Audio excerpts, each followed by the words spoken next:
All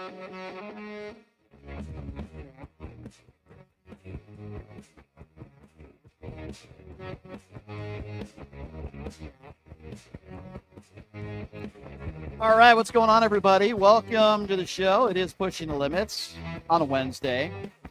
Thank you so much for being here. You could be listening on the Occupy Democrats Network, the Washington Press Network, of course. My personal YouTube page, which is at PTL Radio Show. We're also on X.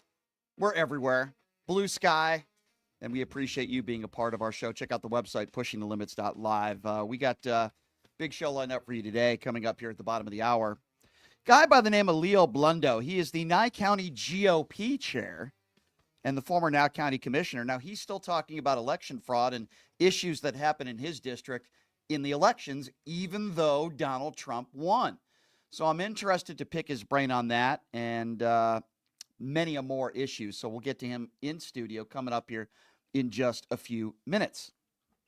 Going to talk a little bit about Nancy Mace here and why it's so important for her that transgender women can't use women's bathrooms. We'll talk a little bit about that and Dr. Oz. But I want to start with this story involving Laken Riley. If you don't know who Laken Riley is, basically every MAGA Republican has been talking about it. It is a very tragic story. One thing I don't like tolerating is loss of life and victims' families and using them as to score political points. So Laken Riley, young innocent woman who was brutally murdered and killed by someone who was in this country illegally and then committed a few more crimes, should have been deported. Obviously, the crime should have never happened. It's a horrible tragedy. I'm speaking obviosities here, right? But MAGA Republicans like to use death, whether it be a soldier's death, what took place in Afghanistan, or the death of a police officer. They like to use death to score political points. Now, what am I talking about? Well, this is a woman by the name of Molly Tibbetts, okay? Beautiful young woman who tragically was killed back in 2018. Last I checked, the president of the United States was Donald J. Trump. Molly Tibbetts was killed by an undocumented immigrant. Sadly and unfortunately, MAGA Republicans, many of them have never heard of this woman before. You hear Laken Riley spoken nonstop, and they want to blame Joe Biden. But my question is, why don't they bring up this woman's name? And I'll tell you why. Because they like to score political points, and this woman was brutally murdered, sadly in the same fashion that Laken Riley was murdered. But it was under the Donald Trump administration, so what they do is they don't want to talk about it. So if somebody wants to bring up Laken Riley, and I've said this before on the show, bring up Molly Tibbetts. If they don't know who Molly is, then they can go fly a kite. So if you haven't heard the breaking news, Donald Trump picked Linda McMahon late yesterday, the wife of WWE founder Vince McMahon. By the way, Vince was accused of sex trafficking. As his Secretary of Education will be Linda McMahon. She has no experience in education. A degree in French, though. She was appointed in 2017 and resigned in 2019 to become the chair of America First Action, a pro-Trump super PAC. What a shocker. And she donated millions of dollars to Donald Trump. Of course, Trump would put a woman who co-founded a fake wrestling organization and the wife of an alleged sex trafficker to be the education secretary, who, again, has donated millions and millions of dollars to Donald Trump. Because if you kiss Donald Trump's ass enough, eventually you'll get a job in his administration. And it doesn't matter whether you're a sex trafficker or your husband is an alleged sex trafficker. It doesn't matter what your history is. You could be a convicted felon. It doesn't matter as long as you kiss the ring of Donald Trump. Another one of those people is Dr. Oz. He's going to be in charge of Medicaid and Medicare. This is a reality TV administration that will not end well. The movie will end bad. That's right. This buffoon, Dr. Oz, who I once got into it with, and by the way, we'll talk about that interaction that I had with him. It was less than a year ago, and we got into it. But this is the guy who's going to be in charge of Medicare and Medicaid. Do you remember this video that he put out when he was running against Fetterman and he couldn't defeat Fetterman, who had just recently had a stroke? And this guy's trying to talk about inflation. The guy's never been in a supermarket before in his life.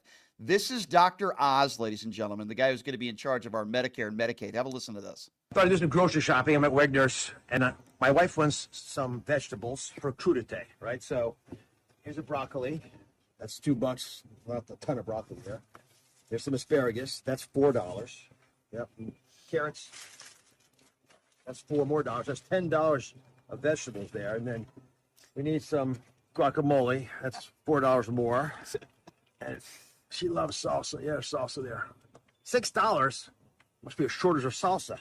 Guys, that's $20 for crudité, and this doesn't include the tequila. I mean, that's outrageous. And we got Joe Biden to thank for this. Yeah, really intelligent take, you imbecile. What a buffoon. You want to talk about awkward? That reminded me a little bit of our incoming vice president going into a donut shop and trying to have a conversation with the woman behind the counter. How awkward that is. That's Dr. Oz. The guy never shops for his own food, and he wants to talk to us about $6 guacamole. What an imbecile. What a fool. And he's going to be in charge of Medicaid and Medicare.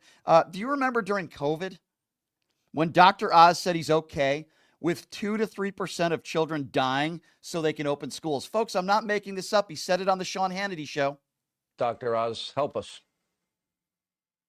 Well, first, we need our mojo back. Let's start with things that are really critical to the nation where we think we might be able to open without getting into a lot of trouble.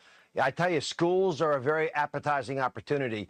I just saw a nice piece in the Lancet arguing that the opening of schools may only cost us 2 to 3% in terms of total mortality. And, you know, that's any life is a life lost. But to get every child back into a school where they're safely being educated, being fed, and making the most out of their lives with a theoretical risk in the backside, it might be a trade-off some folks would consider. We need to get industry back, supply lines. I mean, things that we can do without putting the nation at risk. Yeah, there you go. We won't put our nation at risk, even though there's a 2 to 3% mortality rate. But let's just open schools. Yeah, go ahead, Dr. Oz.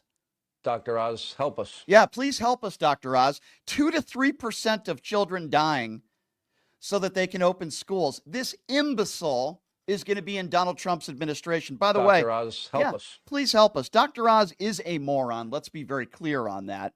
And I want you to listen to his idea of healthcare. And again, these are his own words. Have a listen to Dr. Oz, in his own words, his idea of healthcare. Now, when you go home today, what should you do? I think you ought to think about 15-minute physicals. Your local hospitals will fund these. They're incredibly inexpensive to run. You can screen thousands of people for almost nothing, and you allow a conversation to take place in more of a festival-like setting. It's not scary. And I mentioned earlier that almost everybody who comes to our 50-minute physicals has a job, but a lot don't have insurance. Give them a way of crawling back out of the abyss of darkness, of fear over not having the health they need, and give them an opportunity, because they don't have the right to health, but they have the right to access, to a chance to get that health. Now, when you go home today, what should you do? I think. So that's Dr. Oz talking about his idea of healthcare. That's Dr. Oz and his idea of healthcare being, well, we should all just go to the hospitals and get a 50-minute physical. Now, obviously, that's absurd. That's his idea of healthcare. That's absurd. But even more troubling, and to remind all of you, Dr. Oz believes that life begins at conception. He's very anti-abortion. Now, keep in mind that CMS has oversight over a wide range of reproductive health policy. So if you're a woman out there worried about controlling your own body, but yet you voted for Donald Trump, you reap what you sow, because this is a guy that's going to make it a lot more difficult for women out there across the country, the ability to get a legal abortion. Dr. Oz is an imbecile. He's an imbecile.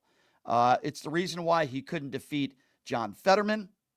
It's the reason why he looks so awkward when he walks into a supermarket.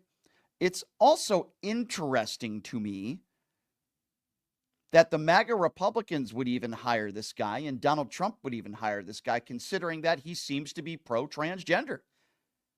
I'm a little shocked to hear that, by the way. He seems to be pro-transgender. But he's not going to help women across the country that want the ability to control their own bodies. I'll tell you that right now. And You know, speaking of controversy, I thought CNN did a pretty good job of talking about Dr. Oz and some of those controversies. And this is how Aaron Burnett and CNN kind of covered the breaking news. Have a listen to this. But when it comes to Oz, he may look the part, but he did lose Pennsylvania's Senate race in 2022, in part because of a number of controversial and downright odd remarks. For example, the medical research that he conducted that had resulted in the deaths of animals, Democrats seized on that. Mehmet Oz ran experiments on puppies, killing over 300 dogs. They were subjected to extreme suffering. Now, Oz says that he did not abuse any animals.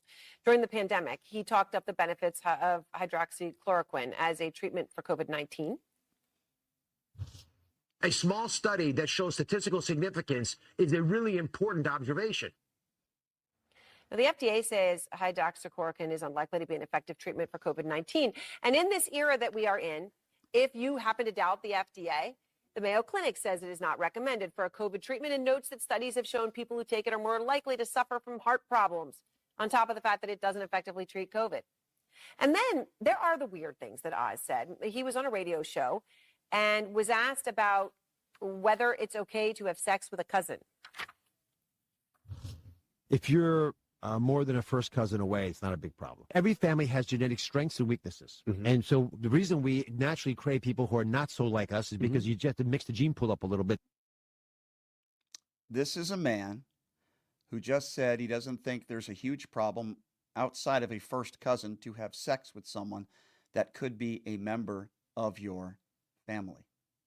This is a man who promoted hydroxychloroquine, which we know was not a safe and effective drug in providing help for those that were suffering from COVID. He does have something in common with Kristi Noem, though, because apparently he likes to torture puppies. Again, part of the clown train reality TV show of Donald Trump's administration. Dr. Oz, ladies and gentlemen, this is not serious. And while all this stuff is going on, you have Nancy Mace, the disgrace, who's tweeted over 200 times in the last 24 hours. She's so proud of the fact that she's not going to allow Congresswoman McBride, who's a transgender woman, use the women's bathroom. She's literally tweeted 200 times about this and has been grandstanding about this, and she's so proud of it. She is a perfect example of the typical MAGA Republican today. You see, after a school shooting, when a bunch of innocent 8, 9, 10-year-old kids are killed, she'll put out one tweet. She'll say thoughts and prayers, and then let's move on to something else. Let's move on to attacking drag queens and transgenders. Let's move on to talking about banning books. Let's talk about Hunter Biden's laptop. They'll tweet about that until the cows come home. But you see somebody like Nancy Mace, the disgrace, one tweet after a school shooting when a bunch of kids died. Nothing about gun control. She doesn't do anything about gun control. No replacement for Obamacare. Nothing to help the American people. Just thoughts and prayers. But then when it comes to a transgender woman, because they think the sky is falling, God forbid a transgender woman go into a restroom and go pee in a stall, might I have you. That's just the worst thing in the world. She's so proud of the fact that she's not going to let Congresswoman McBride use a female restroom. Again, if you don't believe me, you can go on her social media. She's literally tweeted hundreds of times about this. She's so proud of it. And then she's the one who calls herself the survivor of rape. She's the one who said she had to suffer through sexual abuse. Yet she's the one who supports and continues to support the liable, sexual abusing, adjudicated rapist, Donald J. Trump. So I don't want to hear Nancy Mace, or quite frankly, any woman who's ever been the victim of sexual assault, to come crying when they're the ones who actually voted for and support an adjudicated rapist. It's like talking about pedophilia and calling out pedophiles, but hey, you know what? I'm going to let Jeffrey Epstein, when he was alive, babysit my kids. You have no credibility. Nancy Mace, the disgrace, that's exactly what she is. She talks about being a survivor of rape. She talks about sexual abuse, yet she still supports the liable sexual abuser. And she's so proud of herself.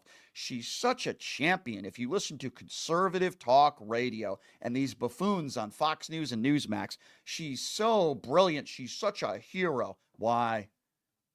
because she helped pass a bill so that Congresswoman McBride can't use the woman's restroom. Let me repeat, there is zero evidence to suggest that a transgender woman is more likely to commit a crime than a dude who defines as a dude going into a woman's restroom. There's no evidence to suggest that transgender women going into women's restrooms are more likely to commit some sort of crime or sexual assault than anybody else. So this isn't some sort of issue happening across the country. Could there be a few instances where crimes have been committed? Sure. But there's no evidence that transgenders or transgender women are more likely to commit crimes in bathrooms than anybody else. That's why this is idiocy at its finest. And it's just for her red meat stupidity of the base, of the maggot fools, that many of them are bigots. They're anti-gay. They're anti-transgender. They're anti-anything that isn't like them. They are hypocrites. But then again, if there's a school shooting or a horrible situation where innocent children are killed, nothing about gun control, one tweet, thoughts and prayers. Are they trying to pass gun legislation? Are they trying to make children safer in schools? Absolutely not. But those transgender women that are going into women's restrooms, oh my God, that is just the end of the world, isn't it? It's a freaking embarrassment. And Nancy Mace, that's what she is. She is an absolute disgrace to this country. All right, here's what we're going to do, ladies and gentlemen. We're going to take a quick break, and this is going to be an interesting conversation. We might not agree on a lot, but he wants to talk about election integrity, and he wants to talk about issues that are facing his county. I'm talking about Leo Blundo. If you don't know who he is the Nye County GOP chair. He is a staunch Donald Trump supporter, and he's also the former Nye County commissioner. We are going to have a lot to get to with him. We are going to take phone calls with him as well, so we will take a quick break. I remind all of you to check out my website, pushingthelimits.live, where you can buy merchandise, shirts, hats, beanies, you name it, we sell it there. Pushingthelimits.live. You could also donate. It's how we keep the lights on here and support what we do. We appreciate your support. And of course, Jackson's Bar and Grill, located at Flamingo and Jones, the official gaming bar of the Pushing the Limits radio show. Great promotions this month, including the Pass the Puck contest during Vegas Golden Knights hockey games, where you can win up to $500 in free slot play. Great food, great atmosphere. I love Jackson's Bar and Grill. Check them out. Good chance if you're there, you'll see me. Jackson's Bar and Grill, located at Flamingo and Jones. Okay, the Nye County GOP chair, Leo Blundo, is going to be joining us in studio next. We'll take a quick break. We'll be back right after this. You're listening to Pushing the Limits right here on KSHP.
The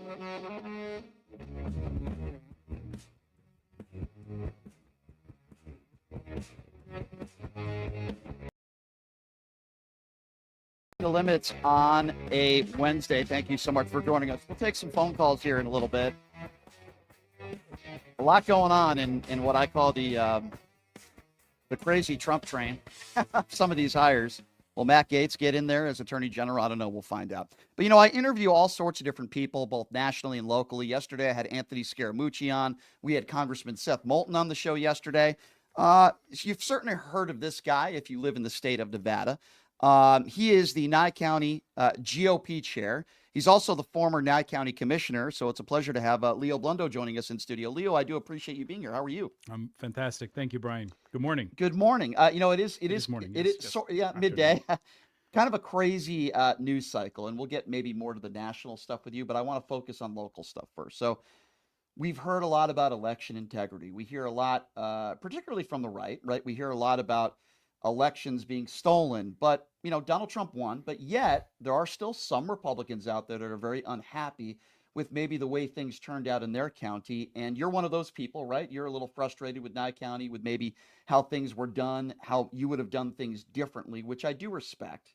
What I don't respect is when certain people out there talk about Donald Trump and he wins, nobody wants to talk about election integrity. But yet when Donald Trump loses, then all of a sudden, right? You see where I'm going with that. Okay. But talk to me about Nye County. What are your frustrations with Nye County? You're the Nye GOP chair. What went wrong, in your opinion? What went wrong? We didn't hit enough turnout. I think we could have hit even higher than 80%. I think that was an accomplishment. We did very well. That's record for us. We should probably look at having some process to be able to handle so many people that got excited about the election who showed up to vote. Yeah. Same day is a little frustrating, and I feel for all the clerks. They work their butts off. So it's not so much as being critical and saying, you guys did a horrible job. It could be better. Right. I think it's hey, let's analyze and let's see what can we do better. I think there's a real comparison to draw how Clark County performed. There's a tremendous gap. So when you compare how Nye County performed, we did very well. We don't have all the unlimited unlimited resources like is in Clark County. These guys have an apparatus here. Right, I mean, there's an infrastructure. We're doing things to the best of our abilities out there. And when you compare how Nye County performed compared to how Clark County performed, because I'm a Nevadan, right? I've been here over 30 years. Right. I care about the election. Sure. How did we perform? I think we did very well. I think it's always a good way to look back and say, well, what can we tweak to perform better? Sure. From a government perspective, from a Republican GOP boss perspective, from a Nevadan perspective. But then I go, well, Clark County, these guys are still trying to count boxes and trying to figure it out. And they had a dump, they had a deletion, they had all this stuff. And I go, I have to ask questions. I mean, I think that's a natural thing. Yeah, I don't think that's unfair to ask questions. Let me ask you this question. Speaking of asking questions, you accept the results of this election, right? As far as across the board, right? Pretty free and fair election. Is that a fair statement to make? I'm talking nationally, everywhere. Fair election? Fair to say? I think you're being very broad. So I would invite you to be specific. All right, let's start nationally and then let's go locally. Nationally, Donald Trump won the presidency. As I said the next day, I asked some questions. Where did all these votes go? 20 million Democrats. Did they sit it out? But I just asked questions, but I still accept the results, right? Do you accept the results of the election? Can we go back to where the audio was a second ago? Thank you. Yeah. Do you accept the results of the 2024 election nationally? I think in the general sense, I think Trump won the popular vote and Gotcha. he won the electoral college vote. I agree. Yeah. Would you say the same in 2020? I think in 2020, there's some real concerns and questions that are just open-ended that we never got answers to. And I think people were afraid to investigate and or look into, or just pump the brakes and say, hold on a second here. Let's take a look at it. And now if there's a national focus on let's look at it, people are actually doing that work versus, well, we'll just roll over it and steam it and then it'll be buried underneath the asphalt. And it's kind of like, I don't know if that was the right way to go about that. Would you say that Joe Biden was a free and fair elected president? I think he got elected. He's serving currently. Well, right, but you get yeah, obviously I think he's in office last time I checked. right, but that's not my question is, do you think that he was a free and fair elected president? I think there are concerns in that election that people have questions and we still don't have answers to, much like you alluded to in one of your shows. 20 million votes. Like, where did that go? I don't think people can reason to what happened. And well, I think there are rhymes and reasons and probably different reasons. Where did the 20 million people go? Well, I think there's a lot. I actually have a specialist coming on Friday to talk about that. But I actually, and again, I'm just guessing. I think there were a lot of mistakes made by the Democrats in this campaign. I think a lot in of this people, cycle. Sure, I think a lot of people did sit out the election for a lot of different reasons. But I'm kind of the person that says, okay. Would you agree with this? Yeah. I think one of the reasons is, Yeah. and I'm going to use very specific vernacular. I think Democrats, establishment Democrats cheated Democrat voters out of their election. And you're going to be like, well, Leo, what do you mean? Well, Joe Biden won those primaries, okay? I think that's a fair statement to make. Joe Biden won those elections. And then what they do, they used the process, they machined it over, and they made Kamala their nominee. They didn't even put it to the vote of the delegates who were elected to go to the national convention to be able to vote for Kamala, right? So if she was such a strong candidate, why not have your own people vote? So when I say Democrats were cheated out of a vote, they were cheated because they used that process, the machine process to go. Well, I think there's a lot of people looking back on it, and I said this, looking back on it, there should have been a primary. If Joe Biden was going to step down, he should have done it earlier. I think it hurt the Democrats a great deal, and you only gave Kamala Harris, regardless of what you might, I know you're a staunch Republican, but 3.5 months for a Republican or a Democrat, to me, is not enough to campaign for the presidency. And I think she was behind the 8 ball there. I think that hurt her as well. But I'm a person, to answer your question, I'm a person who wants evidence, right? There's no evidence of widespread voter fraud in 2020 that anyone has provided that could have shown that it could have changed the outcome of the election. And that's why I say Joe Biden's a free and fair elected president. I say the same thing with Donald Trump.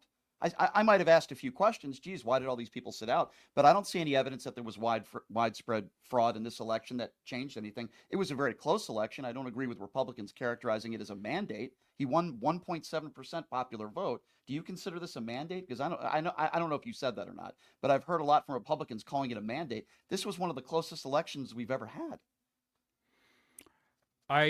I would, what was the number? You said it's 1.7%, but what's the actual number versus the number? So I don't have the actual number in front of me. What I can tell you, it was under 2% where Donald Trump won the popular vote. In these blue state areas, 200,000 to 300,000 votes have gone the other way. The Electoral College could have totally flipped. He won. He won the popular vote. He won the Electoral College. I'm not questioning that. All I'm saying is I don't think it's a mandate when half the country still hates Donald Trump. That's just me. You're a Republican. You probably disagree with me on that, but that's my opinion. I don't think this is a mandate. It would have been a mandate maybe if it wasn't as close. Am I wrong in thinking that? I think there's 10 to, we'll call it a number between 10 and 20. Just, I don't have the specific number, right? But it's over 10 million people. He had an advantage of over 10 million people in this country. I think one of the things that we should be looking at is saying, aren't we a country of like 300 plus million people? Granted, I would have to, you and I would have to look at it and go, how many of them are actual voters, right? Because my son, he's not of age yet. He's 16 years old. He can't vote. He tried. He wanted to vote, but he wasn't able to, right? Because he's not of age. He went, we ran into this issue because he got his license recently, and he wasn't able to. He goes, oh, I thought I could vote yet. So, so eligible voters, right? How many eligible voters do we have in this country compared to those numbers? And then I think you start breaking it down because you have 300 million, and you actually have to figure that part out. Right. Understood. I just feel like this was much closer of an election than some people would characterize it. We'll get back to Donald Trump. I do want to talk to you about some national issues, and there's a lot of stuff we could talk about when it comes to Donald Trump and Kamala Harris and Joe Biden, and I'm open to hearing your criticisms of the Biden administration. One more local topic that made a national story. So when you were Nye County Commissioner, you guys were considering hiring Michelle Fiore. I drove out there in the 2-minute hearing. I got 2 minutes to speak to all of you. I don't know if you remember that. And this was at the time where Michelle Fiore, who is a staunch Donald Trump supporter, who was trying to become, is it a magistrate judge? Am I characterizing it wrong? What was the position that she was applying for there? For Justice of the Peace. Apologize, Justice of the Peace. No apology needed. Yeah, and I want to make sure I get it right. So I drove out there for my 2 minutes, and I told you guys her house was raided by the FBI. she had made horrific comments about the former Republican GOP chair, Amy Tarkanian, just horrible statements about her. She had a history of just saying and doing stupid things. And I tried to warn you guys about that. You guys talked about, and I say you guys, everyone, I'm not just saying just you, but there was everyone there on the commission there that was reading a letter that Donald Trump said she's this wonderful, I'm paraphrasing, wonderful woman. I endorse her. And it seemed like all of you were impressed by that. Okay, you hired her for the job. I disagree with it. Would you admit that you guys were wrong now, that you put her in that position? She's someone that's facing decades behind bars for defrauding a number of people, including our Republican governor who testified. Would you admit that nobody's perfect? You guys made a mistake. You shouldn't have hired her in the first place. And maybe I was right. So let's break down, because you threw about 15 different things into that statement. Her comments are her comments, much like you have a disclaimer on your show. Her comments are her comments, and they're of her own volition. Understood. So, whatever personal beef she has between her and Amy Tarkanian, and you know what, my heart goes out to Danny and Amy right now. Lois yep. Passed away. Danny's look, you know, for whatever you want to say, good, bad, or indifferent, the people have elected him and reelected him as a county commissioner, and I think he's doing a wonderful job. I think he's responsive. I get his emails. So on that note, I want to just cross that off. He's a Republican and he's doing conservative things. Can I just good for him? God bless. Can I just say something to what you just said? I understand those weren't your comments. I want to be very clear on that. But the woman who you guys decided to hire, I think you're trying to allude to her character. Well, she's with lack of a better term, she slut shamed Amy Tarkanian in public. Why? My question to you is, why would you hire somebody like that for a very important job? I think you would agree. Why? Doesn't character matter? I think character absolutely matters, and let's continue down to, because you had a whole gravy train of Q&A in there. Yes, sir. So then you had, and you did drive out, and I appreciate that you drove out. If I recall correctly, you got a little boisterous. I like to use the word bombastic. You can be you could be a firebrand too in your own way. I like to say honesty, and maybe honesty is subjective though. There's a level of subjectiveness, right? Because honesty, you can throw gas on a fire and go, wow, there's a bigger fire. Well, all I said was, but isn't there transparency, because you went and you bought extra gasoline to make that bigger fire? So there's honesty and then there's transparency. I don't think there is a distinct difference there, sir. Well, in 2 minutes, I stated that her house was raided by the FBI. I read verbatim statements she made about Amy Tarkanian. I made statements about how she, as you know, a woman who ran for mayor, she allegedly broke her fingers. There's a police report. There's a lawsuit. So I didn't, I just said, these are not the behaviors of, I believe, somebody that you should hire. And fair enough, and those are your opinions. We don't have to go down the list. I'm not asking you to defend her actions. All I'm simply saying is, she's now facing decades behind bars. She was prosecuted in a court of law. Is it fair to say that maybe you guys shouldn't have hired her to begin with? That's all I'm asking you. I'm not asking you to defend all of her actions. I'm just saying, maybe was it a mistake? I'm not going to sit here and try to pretend what my colleagues were thinking. I was also an applicant in that whole fiasco. I had 50 something letters of support. 7 very prominent attorneys had written letters. Sometimes in politics and in how boards govern, the deck is just set and you're up a creek. And I was looking for a paddle, so I was told certain things. I never received this Donald Trump letter. My colleagues did. Right. It is what it is. I think I would have made a phenomenal JP. I think you would have been a lot better at your job than she was. I think she's an embarrassment to the state. At the time, if you saw, and I'll say this, the DOJ nationally, right? But I think it also stems down locally, whether it be through the state or locally. Government and the justice system do get weaponized. I was a victim of that. It was one charge, then another charge, and I got dismissed. And it just became this snowball until it all finally went away. I don't want to speak. And that's unfortunate. Right. So. I don't want to speak. I can't speak to you personally. I'm just saying I don't believe that Michelle Fiore is a victim at all. I don't believe that. Our governor right now, Joe Lombardo, Republican, testified under oath that he's a victim. There are plenty of other victims here, and she was prosecuted in a court of law. Am I saying that every case is, 100% right? No, but the evidence is overwhelming that Michelle Fiore stole money. She stole money from people that were donating it to this statue of this fallen officer. It's full cut. She used the money for her daughter's wedding. I mean, this is just a bad person. Anybody who would do stuff like that is not a good person. During COVID, she put panties on her face. I showed it to you guys. This is not a serious woman. She put panties on her face, mocking people for, masks. And again, I'm not trying to beat a dead horse with you. All I'm saying is she's not a good person. I believe I was right a couple years ago when I spoke in front of you guys, and we could at the time agree to disagree, but I think you would agree with me at least on this. We want better people running certain jobs in the state, right? That represent people better.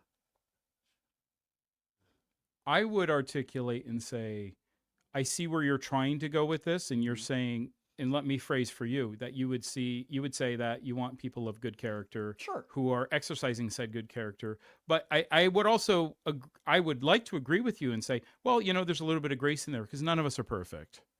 none of us are perfect, but I've never stolen from charities, and I've never. But I think you quickly try to pigeonhole right back to that specificity and go, well, this is really negative. But I mean, are you telling me you never stole a Snickers bar when you're 2 years old? I mean, but we're not. we've all made mistakes, is what I'm trying to say. But I think there's a. And I'm trying to give you the acknowledgement and say, listen, on the bigger scale, there's a level of character that we're looking for. Sure.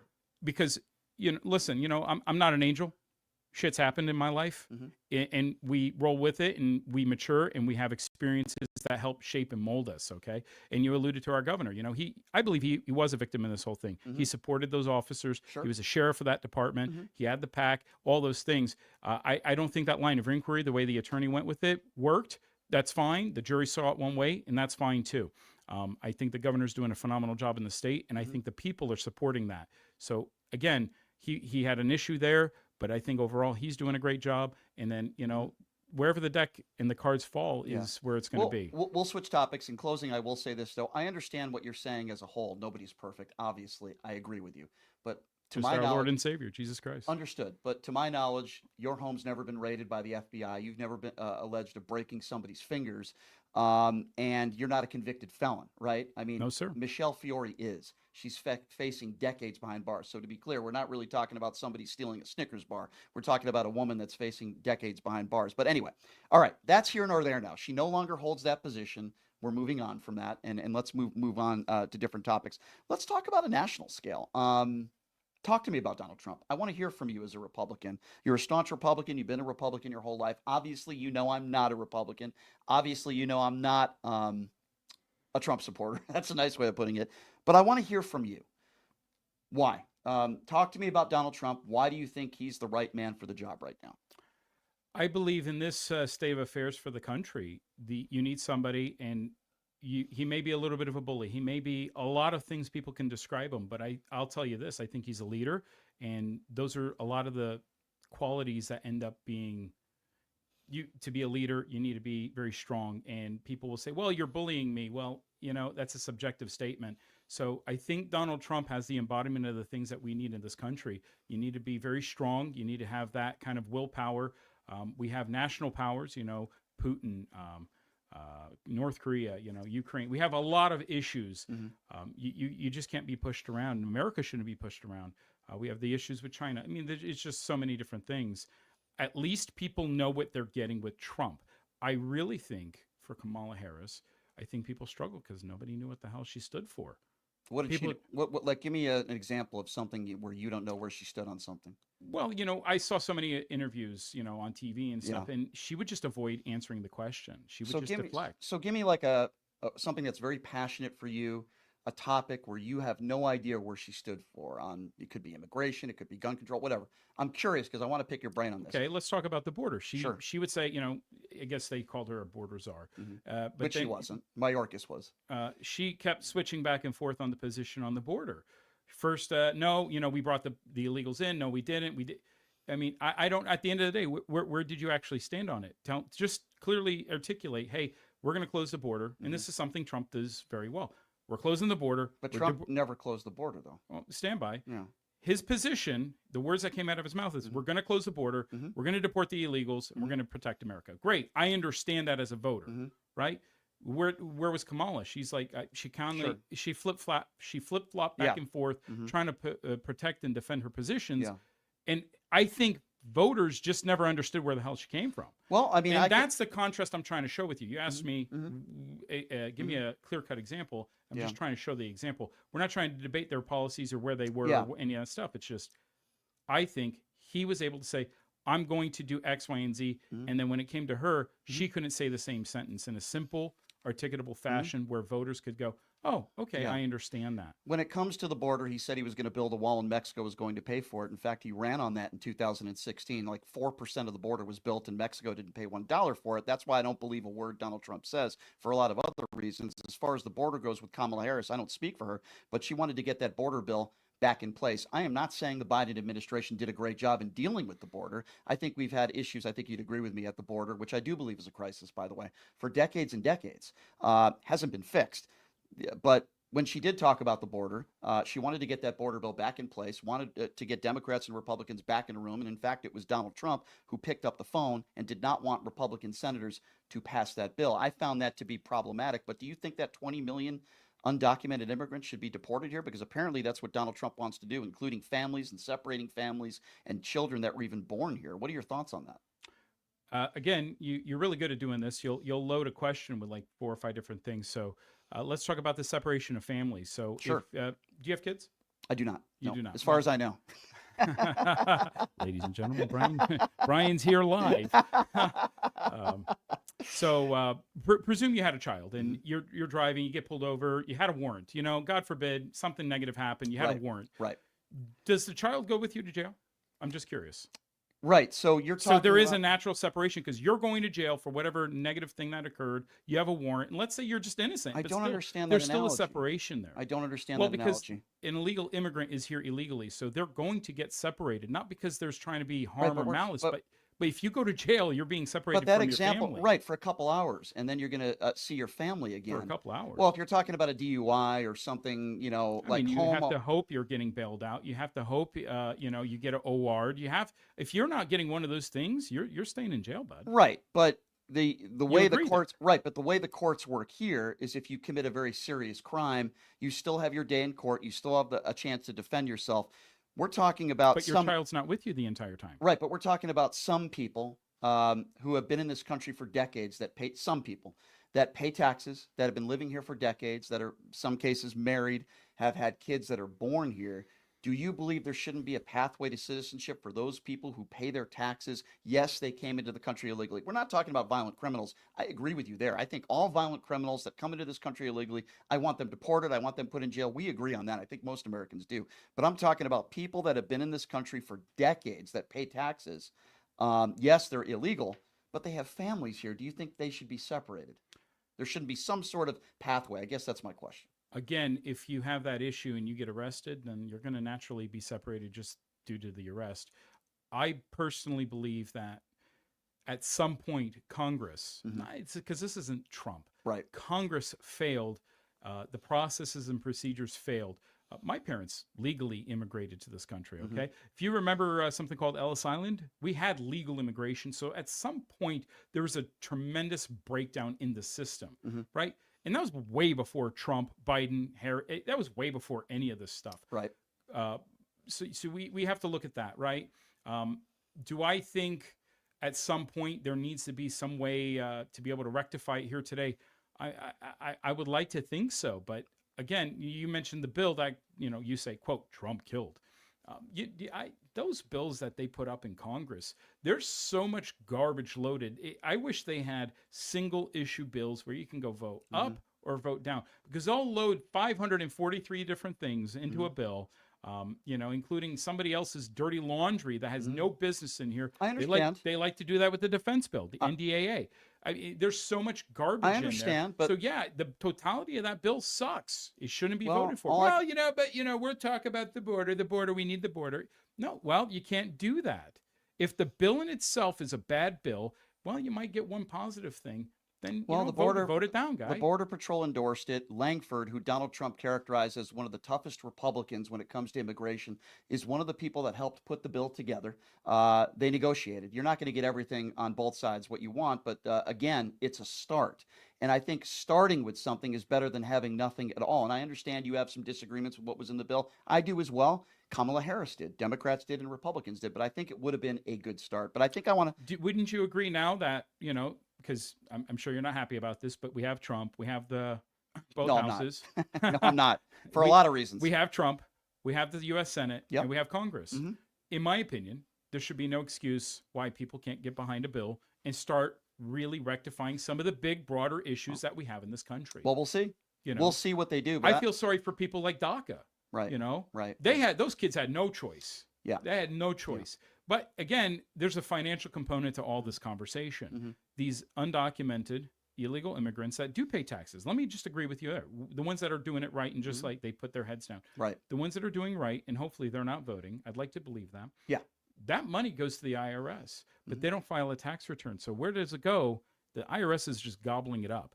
I don't think that's right. Don't you think that would hurt the economy? That's an abuse on our tax. Sure. On our as a taxpayer. Leo, wouldn't that hurt the economy? 20 What? million people deported, people that maybe they mow your grass. I don't know. Maybe they're cooks, whatever they are. You deport 20 million people, which, by the way, I don't think Donald Trump is going to do. They haven't even characterized how they're going to do it. But it would destroy the economy, in my personal opinion. And I've spoken to a lot of even Republicans that agree that this would not help the economy if you deport that many people. So many of them are important when it comes to our economy. I'd like to phrase it in a manner more like this. Without the immense pressure and belief that Trump will deport you if you're an illegal immigrant. Right. Okay. That if you don't believe Trump will deport you, what I do believe now is with that immense pressure that Yeah. you're going to try to fix your situation Right. ASAP.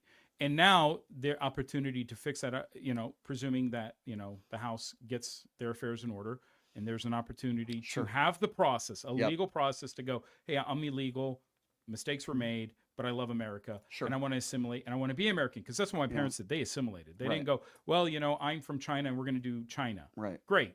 Not good. Okay. We need to assimilate. And I think that was part of the American dream that we're all chasing. So now with this back pressure, if you don't fix the problem, you're getting deported. I want to fix the problem. Here I am. Sure. I think now you can create a situation where people want to fix that and become a part of the Yeah. system and the Yeah. thing we call America. See, these are not the discussions that I struggle with. I hear your point. I hear what you're saying. You make some reasonable points. This is the part of the conversation with Donald Trump that confuses me, and maybe you could help me out with this. You're obviously a religious man, right? You would call yourself a man of God, right? Which is, I appreciate that. I appreciate anybody that has their faith, and you're a family man, right? I've heard a lot of people say that about you.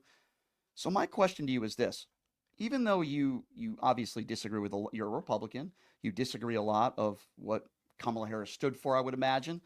How do you get behind somebody who is an adjudicated rapist? He is liable sexual abuser, somebody who's had 30 women that have accused him of sexual assault or rape. He's a 34-count felon. And in my opinion, based on just the things he's done in his life, he is a snake oil salesman. He attacks women on looks. He attacks POWs. I don't respect John McCain because he was captured. The suckers and losers comment. His behavior at Arlington Cemetery. And listen, I could name more. It's a long laundry list. But as a man of God, a family man like yourself, which I respect, how do you get behind somebody like that? That's forget about policy, just from a personal standpoint. How can you get behind somebody like that to be the leader of the free world, as you said, a good leader? And half of his administration didn't support him, including his former vice president. How can you get behind somebody like that? That's my question. For me personally, I think Trump was, I think that was all political with the 34 counts, the charges that, the DA, Alvin Bragg, he brought forward. I thought that was very frivolous. They were looking for anything. I believe it was J. Edgar Hoover who made the comment talking about, show me the man, I'll find you a crime. I mean, they're just digging. They'll dig for anything. They see a crumb on the floor, they want it. So he's innocent. You don't think he's done anything wrong? I think lawfare and the justice system has been weaponized against people. I don't think that's right. Why did he defy a subpoena for a year then, if he didn't do anything wrong? He defied a subpoena for a year just in the documents case alone. I can't comment.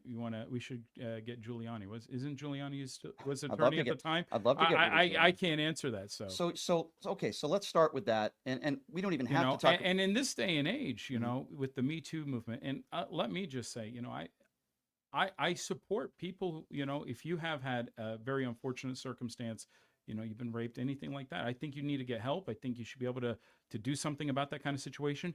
But, waiting 40 years and then just going and pointing a finger, because, that finger can be pointed at you next. I don't think that something doesn't add up there. I don't think So that's you don't right. think Bill Cosby's a rapist, even though literally 50 women have come forward that have said Bill Cosby has raped them? Well, then why doesn't one more woman come out and just say, hey, if there's enough money and I don't have the moral, fortitude, let me just say he raped me too. There's a lot of, you understand, Leo, I think there's a challenge there. I don't think that's right. There's a challenge, but there's a lot of different reasons why women don't come forward. You know that. Sometimes they're in fear of the man who might be in a very powerful position. They're afraid. They have guilt, shame. I've spoke to one of the women who was raped by Bill Cosby. She's a Las Vegas local. She came in studio. I asked her that same question. Why not come forward earlier? In a perfect world, Leo, I wish everybody would come forward earlier. But here's what we know. A jury of Donald Trump's peers said that Donald Trump was liable for sexual abuse. The judge characterized it as rape. Now, you can disagree with that outcome, but I think there's a history with Donald Trump when he bragged about sexual assault 7 times on the Jeffrey Epstein flight log list, when he literally bragged, and again, this goes back to the family man that you are, which I appreciate. He literally bragged on the Howard Stern show about going into pageant locker rooms of teenage women without even getting permission. He talked about that on the Howard Stern show.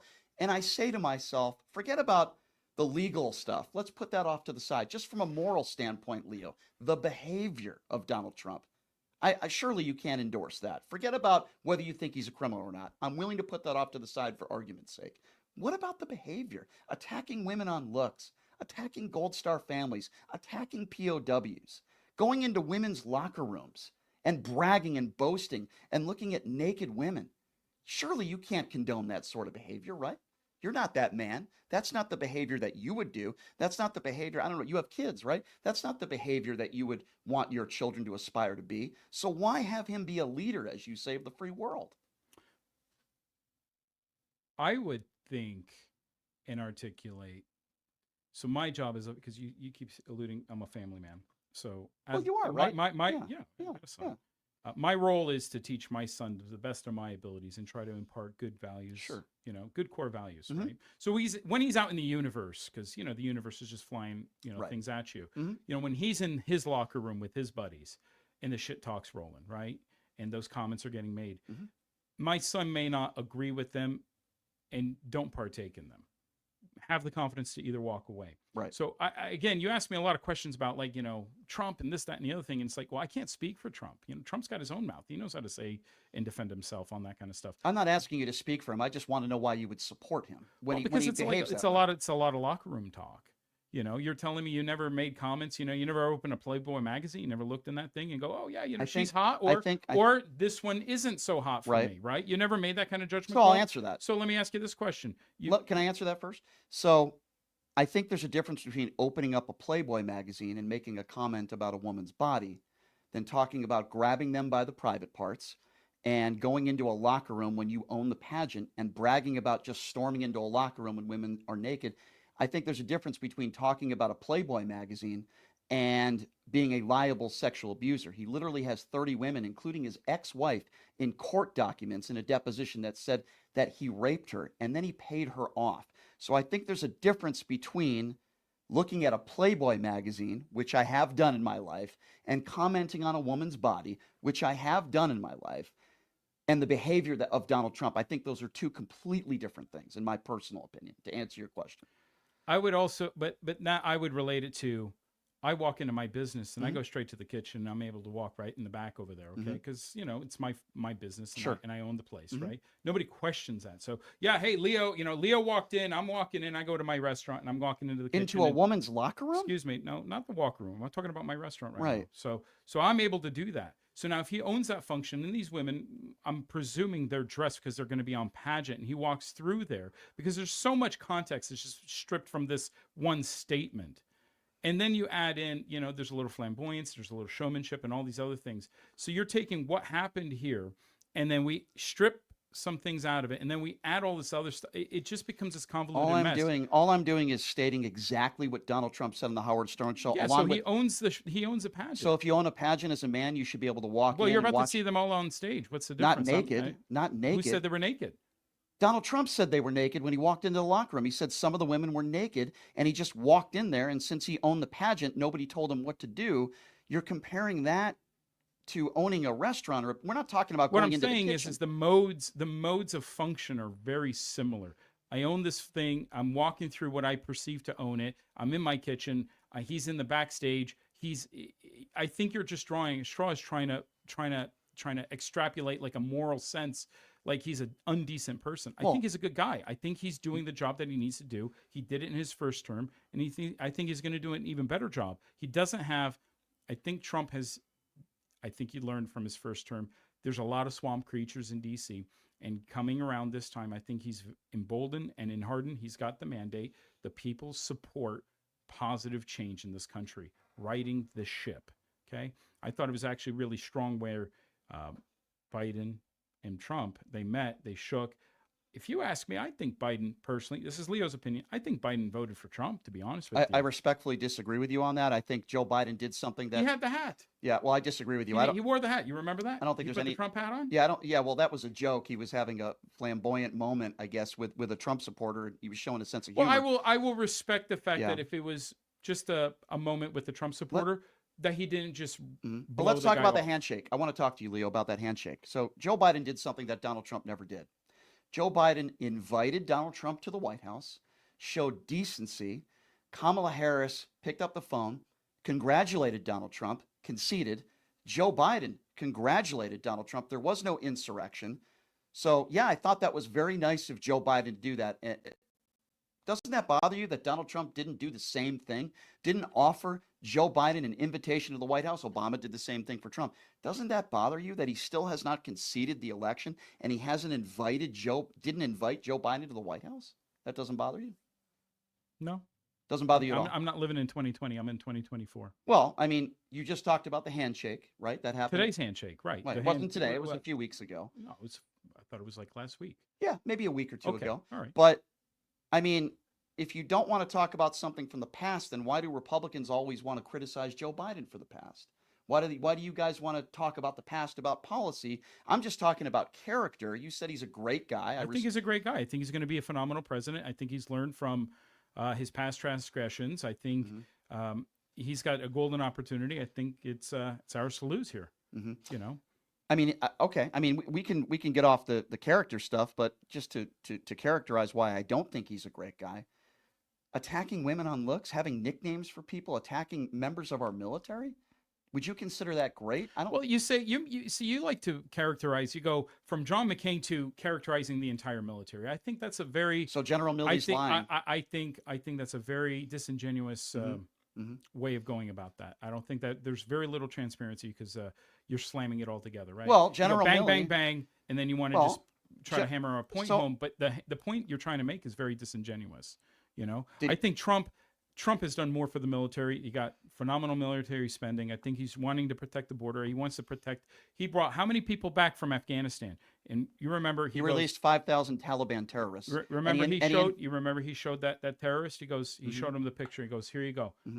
And it was a terrorist house. And we had no American military, no civilians, nobody hurt in the Middle East, and they came back. 64 soldiers in Afghanistan died under Donald Trump's watch. So that's respectfully. Was that before or after? During Donald Trump's administration. Okay, so that was during. Was that before or after the meeting they had with the Taliban leaders? And he goes, here's the picture of your home. And then they walked out, and then no Americans were killed. Okay, are you defining? I don't understand. When soldiers die, okay, which by the way I don't necessarily blame Donald Trump for. But I hear that argument all the time. He released 5,000, if you're talking about Afghanistan, he made a deal with the Taliban. Something that Barack Obama never was willing to do was to negotiate with terrorists. Donald Trump did that. Not only did he release 5,000 Taliban terrorists, but he invited them to Camp David. Is that what we should be doing? Should we be inviting terrorists to Camp David? That's what you said is a leader, somebody who invites the Taliban to Camp David. Are you comfortable with that? I'm comfortable with getting Americans alive back in our country. Okay, because you have a lot of people, a lot of politicians in Congress. What they like to do is they like to go, you're going to war, and it's a war that I'm not fighting. It's you're fighting. It's your blood, sweat, and tears in your life that's writing a check. It's not mine. I'm a politician in Congress. Okay, and there are a lot of things that were happening way before Trump. and I would even say and articulate way before Biden, before Obama, just wars that are started. Sure. Because there's that military complex class. They Sure. like to do that kind of stuff. So what I'm saying is, at the end of the day one, Trump when day one Biden got inaugurated, we'll call it 100 Americans get killed in Afghanistan. I don't think that's fair to blame him. But I think that also rolls over to Trump. Day one, somebody gets killed. But I will tell you this, when Trump made that deal with the Taliban, and he showed the photo, no American soldiers were killed. No American lives were killed over there. And I think that's I think that's a step forward in the right direction. We need to get out of the conflict in the Middle East. We need to cut that out. We need to get our troops back here. We need to get Americans home. I think that's the right move. Right. And I look forward to that again. Get Americans back in our soil. Right. Well, luckily, we don't have American soldiers in the Middle East right now. We don't have American soldiers on the ground in the Ukraine. But I mean, Donald Trump was asked on the debate stage who he wanted to win this war, Ukraine or Russia. He wouldn't answer the question. Because it's a very convoluted, challenged question. Is it? It is. Didn't Vladimir Putin invade Ukraine? Don't want an evil, murderous dictator to win a war? Isn't that an easy answer? Biden, Kamala Harris allow and acknowledge they had a treaty, and Ukraine was not supposed to be able to jump into this treaty because then it violated the treaty. Someone will correct me on all this stuff, but it violated the treaty, which recognized them like as a UN nation, and that's what caused the conflict. So it's like ipso facto, I think it was the Biden-Harris administration that started this problem, and then as taxpayers, you and I have been funding it. Well, which I personally have a problem with. We I support these guys just leaving each other alone, but it's kind of tough. Putin has to do his thing. Ukraine has to do his thing. I mean, these guys are, everybody's posturing. But you would agree. But now Trump's in the middle of it. Trump will quell. He said he would end it within 24 hours. Well, I think he's done a phenomenal job. He's already had phone calls with both of them. And everybody's relaxing a little bit. Everybody's relaxing a little bit. I don't know. I mean, the missiles that were. But that's Biden. Biden wants to allow them to have missiles. Right. The war is still going on. Is that not a problem? I think it's a problem when the next leader of the free world won't admit that he wants Ukraine to win a war when an evil, murderous dictator invaded Ukraine. So Trump's statements about wanting peace is not wanting to win. Is that not winning the war? I don't think it's a statement about wanting peace when you're not willing to admit that you want Ukraine to win a war where Vladimir Putin invaded another country. I don't think I think it's important to note this is the same guy who sent COVID test kits to the Kremlin during the heart of COVID, writing love letters to Kim Jong-un. So no, I don't. There's no, hey, you know what? We're, as leader of the free world, as the leader of America, here's some COVID test kits. We just want to be able to have those opportunities to have, communication, goodwill, those things. None of that stuff matters. Is that what you're trying to tell me? No, what I'm trying to tell you is that during the heart of the pandemic, when we had a shortage of COVID test kits, the last people we should be helping are evil, murderous dictators in the Kremlin and Vladimir Putin. That's what I'm telling you. And I think CDC said to treat COVID like a flu. Are you aware of that? COVID wasn't the flu. Okay, COVID, the CDC, right? You agree? They're the pinnacle of medical. They never said it's the. Yes, they did. The CDC is now advising everybody to treat COVID like the flu. Okay, but are you talking about now, or are you talking about? Isn't COVID COVID? COVID is COVID from COVID to COVID. COVID it's is the same thing. COVID is it's not. It is the same thing. They said treat it like the flu. There was a time where we were losing 3,000 to 5,000 people a day. That's not happening now. Back years ago, when COVID broke and we were in the heart of the pandemic, we were in a very different circumstance than we are in right now. So no, respectfully, I disagree with you. We're in a very different circumstance now than we were back then. I mean, I was in the hospital for 2 weeks. I almost died when the first cases the first part of COVID came out.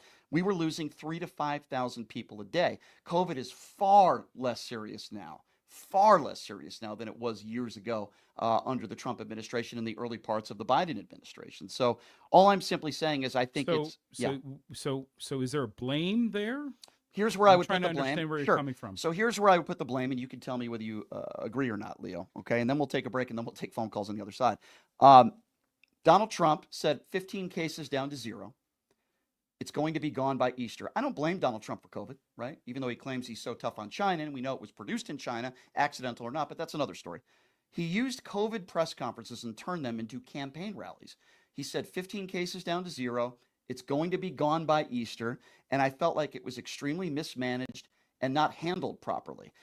He tried to lower, I guess, in my opinion, was not honest with the American people on how dangerous this virus was. I think a lot of mistakes were made. I don't think he handled it very well. Per capita, we are one of the richest countries in the world. And per capita, we had one of the highest death rates in the world. Do I blame it all on Donald Trump? Absolutely not. But when you take COVID press conferences and you start being combative with the media and start talking about Joe Biden and your political rivals, that's not what those COVID press conferences should have been used for, or possibly injecting yourself with disinfectant. I don't blame him for COVID. He threw away a handbook that Barack Obama gave them from the Obama administration on how to deal with a possible pandemic. He completely ignored it. And yeah, I thought it was a disaster. I thought the way he handled it was terrible. Again, you smash a lot of stuff in. Well, I'm there, giving you all all in my one shot. reasons of why I feel the way I feel. I'm giving you a lot of reasons why I feel that way. Okay. Those are your thoughts, feelings, and emotions on that subject matter. It's when I was a county commissioner, I can only speak from my own personal experience. I'll tell you this, dealing with government bureaucrats is a challenge in itself. And then when you add the onset of the pandemic, in the very beginning, we took it very serious. We didn't know what we were dealing with. It's a very challenging thing when we're talking about people's constitutional rights. There's a movie that I referenced with our county manager at the time, The Outbreak, 1995, Dennis Hoffman. No, good movie. Is it Dennis? No. Dustin Hoffman. Dustin Hoffman. Yeah. Very good movie. Very good movie. But I had to ask myself, you remember they want to firebomb that whole little town. It's like 1,200 people. It's like, you know. A little unrealistic. Yeah, but it's not unrealistic. Like and you have to be a little provocative here to think about this, but like those people's constitutional rights are just being violated, are they not? I mean, they're firebombing Americans. And I felt like people's constitutional rights in this situation, you know, how long can you lean on somebody's rights? I was always just very simply, I wanted people have access to the vaccine. If you want it, you take it. But government mandating it, problem. So for the record, I was never for mandates. The mandates were the problem with Sisolak. I was never for mandates. Sisolak, I've had some criticisms of Steve Sisolak, who does this show all the time. I have criticisms, but I have a lot of criticisms of the way Donald Trump and his administration handled it as well. And I named you some of those, but I want to give people the opportunity to ask you questions, if that's okay. Absolutely. I really appreciate you being here. I think it's a really good conversation, and I think Americans need to have more of these conversations. We're not going to agree on a lot of stuff. I know that. But at the same time, I think it's important to have these conversations. You have your reasons why you voted for Donald Trump. I have my reasons why. I want a better economy. I think the inflation is killing people. Literally. It's under 3%, though. Yeah, go buy a gallon of milk. Gallon of milk used to be like $2 and change. Now it's like three and change. You know that dollar adds up. Well, we'll talk about that. Let's talk about that now. So compared to all the other G7 countries that we compare ourselves to when it comes to the economy, we're number one. We have the lowest inflation, which is, by the way, under 3%. We have a war in the Ukraine. We have what's going on in the Middle East. There's a lot of cause and effect. COVID coming out of a global pandemic. The unemployment rate right now is the lowest it has been in close to 50 years, the last I checked. The unemployment rate's around 4% now. Black unemployment rate is on 5.4%. Manufacturing jobs are through the roof. Stocks through the roof. A lot of economists would tell you that the economy is doing pretty darn well right now. Obama left Donald Trump with a pretty damn good economy. Look at the economy that Donald Trump left Joe Biden. Now you could make the case, well, a lot of it has to do with COVID. Okay, but if we're going by that standard, Donald Trump is now taking over a pretty damn good economy. He took over a really good economy, the economy that Barack Obama left him. I think if you look at all the parameters where we're at right now, you mentioned inflation. We're under 3%. Wouldn't you give Joe Biden a little bit of credit for that? No, he signed the Inflation Reduction Act, and it did the exact opposite and created a really big problem for us in the country. All the positive things that you're talking about, a lot of it started going, the upticks you're seeing, stock market specifically, that all happened right after Trump got elected. So as president-elect, all these things are going up. I think all you're going to do is see it all soar and go up. I think we're looking at a golden era. We're going to have a couple of years. It's going to be very strong, very good, and I hope Republicans nationally, in Congress with the president, they all get lined up, lockstep, and just move in a singular direction. We have to work on deregulation. We have to work on you got so many laws on the books. I forgot what it was. there was a statement talking about like on any given day you like commit 3 felonies or something like that. You just don't know because there's so many rules on the books. There's like a law, I believe it was like in one of the eastern states, like if you walk across the street with your shoes untied, you could go to jail. It's like absurd how much garbage and junk is in the laws. I mean, the books, you've seen them, they're thick. So I look forward to some of the, getting rid of the garbage. Let's deregulate. I want to be an American and just live my life. I mean, just like you, we'll go have a beer, go talk about problems, go talk about issues, have civil discourse, have disagreements, figure things out, and just let Americans be Americans. So I agree with that. But do you agree with Donald Trump then when he talks about the enemy within and about how he wants to get our own military after his political rivals like Chuck Schumer and Nancy Pelosi, how he wants to arrest people at CBS because he doesn't like the way they're covering news? I agree with what you just said. Let's be Americans. Having a beer? Yes, I agree with everything you just said, but Donald Trump talks about the enemy within. He wants to use the military against some of our own people. Isn't that against what you just said? Literally? I would think, and I think there's so much firebombing with this. Remember the Supreme Court hearing where it said, Trump's going to be able to do X, Y, and Z? Remember that one? It alludes to what you're saying. He's going to be able to use the military, anything with the presidential immunity and all that kind of stuff. Yeah, but I think it's a really interesting point that like Joe Biden could do that right now. But we're only worried about Trump. It's like Trump. Because Joe Biden didn't say he was going to. He didn't talk about the enemy within, and he didn't talk about. We do have an enemy within. I've seen it from my own perspective. Joe Biden's never said he wanted to use the military against our own people. Donald Trump actually did say that. I'm only using the words that Donald Trump said. Now, whether you believe whether he's actually going to do that or not is a different conversation. But when he says something, we should all listen because he's going to be the next president of the United States. He is. And I find that very problematic when he says he wants to use the military against our own people because you might not like news coverage. Well, you could probably think, presuming that Trump fulfills whatever fantasy that you're talking about It's right not now. a fantasy. It's not my fantasy. It's the things that Obama Donald Trump opened the said. door with that, and I would actually probably go as far to say the Patriot Act opened the door with that. So you got the Patriot Act, and then Obama was doing that. He was spying on Americans. He spied on the Trump campaign. So, I mean... I want to be clear. This isn't my fantasy. I think it's very dangerous for the country, and I'm only going by the words that Donald Trump has used. I find that problematic when he makes statements like that. I agree with what you just said. Let's all be Americans. Let's be free. Then why is it in 20 states in this country women don't have the right to do what they want with their own bodies? Donald Trump is the reason why Roe versus Wade was overturned. If we're going to, I disagree with that. I think the Supreme Court did their own thing. Right, There was a case there. Right, because Donald Trump assigned conservative members of the Supreme Court, and he knew that Roe versus Wade was going to be overturned. And now he says leave it up to the states. Well, in 20 states in this country, it's illegal for a woman to have an abortion. In some of those states, no exceptions for rape or incest. I respect your opinion or anybody's opinion when it comes to abortion. If you don't want your wife or girlfriend to have an abortion, that's between you guys. I don't want to get inside your mind and your family. I'm a very simple person. You want to have an abortion? That decision should be between the mother, the father, and God. Agreed. Whatever God you have. I agree. Because if you're advocating, and I think you guys from the Democrat side, progressive, liberal, whatever you want to label yourselves, I think if you're coming from the perspective that, I have a right to kill my own child. Hey, you know There's what? nobody that's- You know what? God bless. I think you have other moral problems, and Merry Christmas So on that I one. can't. I've never. I think there's resources there. Sure. If you want to give your child up, have the child, give it up to adoption. Maybe later in life you want to come back and revisit that conversation. But campaigning, saying I want to kill kids. I Who's think saying that's that? that's campaigned? what abortion is. Okay, life. So there are people conception. Life starts at conception. Okay, That's your opinion. That is my opinion, but And I you're think that's entitled to that. scientifically backed. Okay. We seem to struggle to have this conversation of what's morally acceptable there, whatever that looks like. In Nevada, it's enshrined in our Constitution. There's abortion. So, Leo, I think, be it. Fine. Right. No problem. I hear what you're saying, Leo, but I think this is where we disagree, and it has nothing to do with policy per se. You're making it sound like there are women and Democrats jumping on trampolines when a woman has an abortion. That's not my position, and that's not the position of most people that believe in the right to choose. Their position, like mine, is this.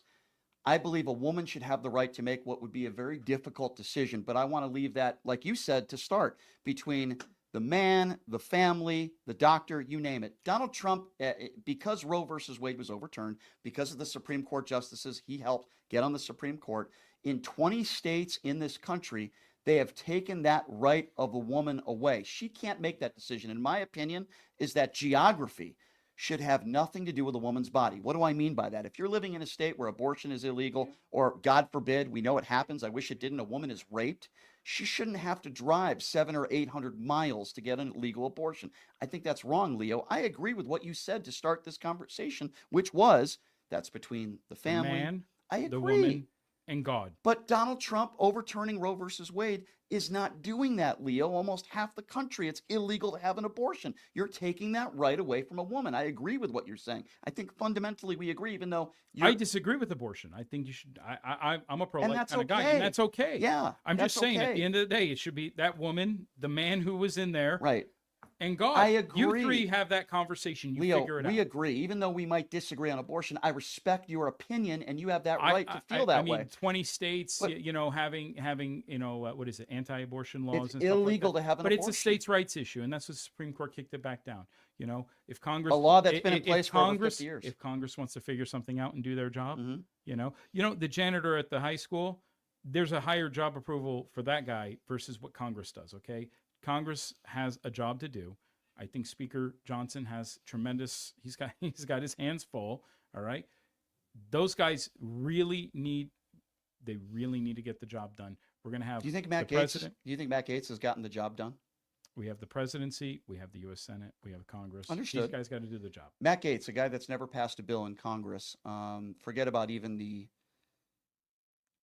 alleged that he had sex with an underage girl. There are two women that have an attorney. Showing Republicans have said he's shown pictures of naked women that he's claimed that he slept with. Republicans have talked about that. All allegations at this point. Sure, all allegations. Right. However, this is a guy that's never passed a bill in his life. He practiced law for about 15 minutes. This is the guy that you want the highest attorney job in the land? Do you think this is the most qualified job? Do you think Robert F. Kennedy Jr., a man who said that COVID attacked certain ethnicities and religious groups, who's an anti-vaccine guy, even though he claims he's not, he is. He's done this show before. Who did? Robert F. Kennedy Jr. He was here? Absolutely. I've interviewed him before. I like RFK Jr. I think he's a good guy. Well, he's going to do a great job as HHS I mean, secretary. I think his ex-wife who committed suicide and members of her family would disagree with you on wasn't that. there, so it's I tough wasn't to, there either, but you know. he admitted this. He admitted that he had a diary where he cheated on her hundreds of times. She reads the diary. A few weeks later, she kills herself. I wouldn't define that as a good man, but we'll agree to disagree on that one. That is between those people, and whatever happens in that home is with them. You know what I mean? That's got nothing to do with here. How he's going to do public policy, I think he's going to do a phenomenal job. Have you seen our HHS secretary today? I forgot what her name is. Somebody help me with this one. What about her, though? What about her? I mean, confused. And what do you mean? I think the look. I think the policies. I think what's coming out of look? What do you mean? The look. I mean, what do you mean? Have you seen RFK? The guy can do a pull-up. That one can't. So talk about the health of the country. So you think? I think country's going to have a lot more health. I think making America healthy again is a great slogan. I think it's something we. You think Donald Trump can do a pull-up? I don't understand what you're saying. You think if someone could do a pull-up, that means they're qualified for that position and somebody else is not? If fitness is the qualification, Donald Trump is morbidly obese and he couldn't even run. He was morbidly obese. He's his doctor. No, he did not. Yes, Absolutely not. I'll show that to you. He had a clean He had bill a of physical. health. He had a physical and he had a clean bill of health. He was characterized as morbidly obese, and even his doctor had to admit that. Sounds like the kind of that. guy we can all have a beer with, right? You want to go have a beer with Donald Trump? I'd love to. Okay, but no, I don't actually want to have a beer. He doesn't with him. drink. I don't like to have beers. You know what I mean. I don't like to have beers with adjudicated rapists. But anyway, to go back to what I said earlier, and he thinks I need to get my head examined because I didn't vote for him. He said that about Jewish people. I need to get my head examined because I didn't vote for Donald Trump. It's an absurd thing among many absurd things that he said. The bottom line is we can disagree on Robert F. Kennedy Jr. That's fine. I like the guy, and he was here on your show, so you must have thought highly enough to have the guy here. I don't think highly enough of him. I appreciate the fact, just like you're willing to come on the show and have this conversation. I do respect that a great deal. I do. I've had a lot of Trump surrogates on the show, a lot of people, Larry Elder, a lot of people that I disagree with, but I always respect the fact that they're willing to come on this show and have a conversation, which I totally appreciate that a lot. I wish more Democrats would do that, quite frankly. So I appreciate that. But no, I don't think he's a good guy. And I don't like. How about Pete Hegseth? What are your thoughts on him? Before we take calls, I got to take calls. But let's take calls because you've kicked this off twice. All right, let's do it. 702-221-7283, the number to call. Let's go right to the phone calls. Let's start off with Mary. Mary's first up on PTL. Hey, Mary, you are on with Leo Blundo, the Nye GOP chair. Hi, Mary. Go right ahead. Hi there. How's it going? Good. Hey, Brian. I've listened to your show for quite some time. I absolutely love it. Thank you. So I have a question for the GOP chair. This is a great time to have him on, and thank you. Sure. So I am, let me just be blunt with you. I am really concerned about where this country is headed. And I am especially concerned with the fact that we've got, for people like myself who are disabled, we're at risk of losing all of our benefits because of the super, super right-wing conservative House, Senate, White House. And so my question to you as our representative, or not our, but as a representative, what are you going to do for people like myself who are disabled, who are at risk of losing all of our benefits? Because I don't trust our country at this point. Leo, what do you say to I do that? not trust it. I understand. Leo, what do you say to that? Would you be more specific when you say benefits? Can you explain that, Miss Mary, just a little bit? Yeah, sure. So Social Security, Medicare, Medicaid, just stuff like that. Many people who have significant physical disabilities are on Medicaid. And also some are on Medicare, some receive, let's say, housing assistance, et cetera, et cetera. And when I was looking at Project 2025, they were talking about capping and major budget cuts, including, I know that Elon Musk wants to cut the budget by $2 trillion. And for people who have severe physical disabilities who might not be able to work full time, that's a huge issue. Okay, great questions. Let me try to extrapolate that a little bit. So I would think and articulate what I see, right? These are just my thoughts. I think a lot of benefits are going to still remain. I don't think they're just going to, hogwash and just cut things out. You have to take care of people, right? But there's a fine line between handouts and helping somebody with a hand up. Right. I share an equal frustration with the Medicaid, Medicare situation. But Trump was very clear: no tax on tips, and then he expanded that: no taxing on overtime, and then he even made a comment talking about no taxing on Social Security. So I think you have a really clear linear